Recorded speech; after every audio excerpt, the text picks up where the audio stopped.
після першої бавовни в Криму вони прийшли з обшуками до моїх батьків. Якби.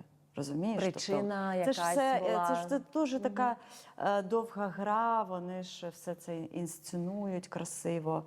І вони прийшли шукати щось. Для мене це дуже така болюча тема, тому що я відчуваю свою провину за те, що вони на старості років залишилися без нічого. Ти наполягла на їхньому переїзді? Ми з сестрою, звичайно, ми говорили про те, що це вже просто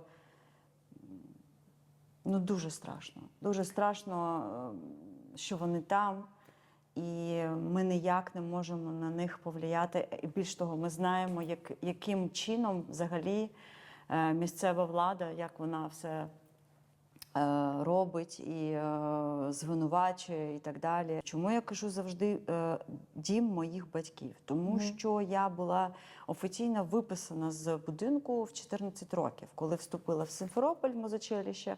Тож мого сліду якби такого там взагалі немає. І тому підстав в цілому забирати будинок мого дідуся, забирати ці інжирові сади, забирати будинок моїх батьків не було підстав. Тому що, умовно кажучи, якщо вони називають мене терористкою, то тоді це все стосується якби мене. А мого майна в Криму нема.